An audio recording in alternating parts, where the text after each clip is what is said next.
With regard to Asia, there has been for 50 years an agreement between the United States and China. It's called the One China policy. It was established in the 1970s, firmly, explicitly, unambiguously said that Taiwan is part of China, but neither side will undertake provocative actions to change this situation. It's called strategic ambiguity. It's held the peace for 50 years, which is not inconsiderable in international affairs. China is still maintaining that position. The United States is abandoning it. The United States is now accusing China of calling for a one China policy, which in fact is true, they do. And that's the official policy of the United States for the past 50 years, now being abandoned with quite provocative actions and plans for further escalation. I can read you if you look at the official doctrine, it's not secret.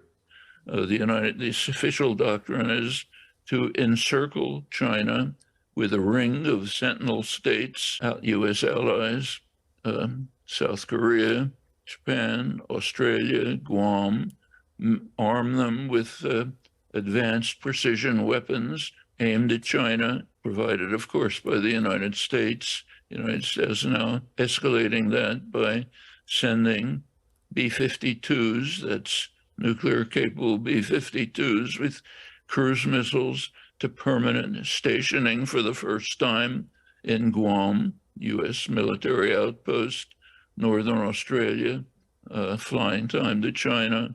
Meanwhile, the U.S. is quite openly, publicly, calling for a war to prevent China from developing. Official statement is we have to prevent China's innovation and development. Other provocative acts are being taken, increasing diplomatic relations, contrary to the agreement in the One China policy in the 1970s, as I mentioned. But let me ask you, I mean, if China, notwithstanding everything you've just said, if China did invade Taiwan, what would be the morally correct response of the West, and in particular America? The morally correct stance is to prevent it from happening. There is no indication that China is planning to invade Taiwan. If the United States increases the escalation, they might do it.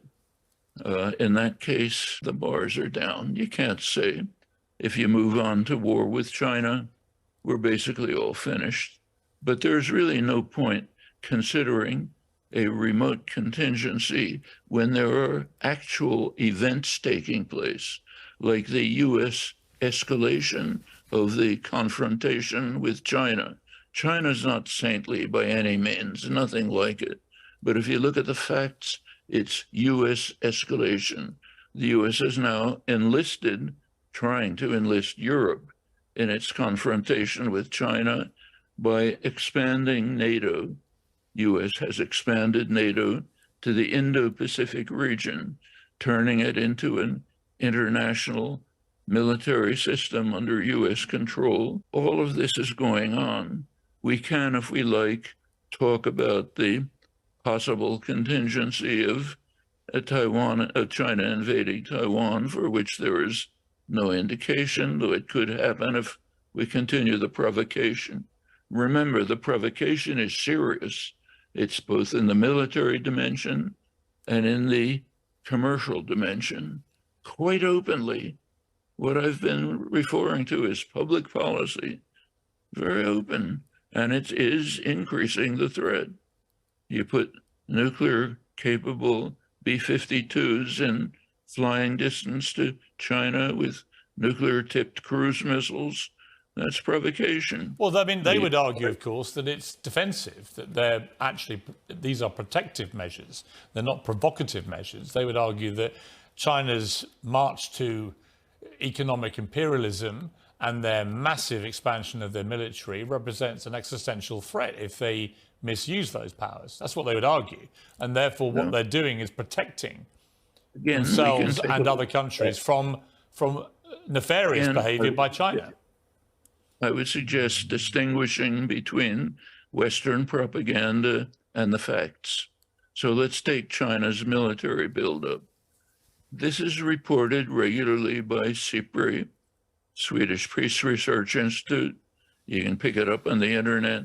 You will find that China's military expenditures for the past 10 years, per capita military expenditures, are a flat, straight line. They have not increased. Of course, China has increased its military as the population increases, but it's way below U.S. military expenditure. And the U.S. is far above in technological advances. So yes, and China, remember, is faced with security problems at every border. The United States is faced with no security problems, but U.S. military expenditures dwarf. They're about the same as the next 10 countries altogether. It's a per capita far beyond China. So yes, there is. And when we talk about this economic imperialism, exactly what are we referring to? We're referring to investment and development programs throughout Eurasia, expanding to Africa, expanding even to Latin America. The U.S. is trying to stop them, has found no way to do it, except by escalating in the military and economic dimensions, by trying openly, publicly, to try to prevent China's economic development. If you don't mind me, at the risk of sounding impertinent, but you sound very trusting of China and its motivations. No, not in the least. I said explicitly, China is by no means saintly.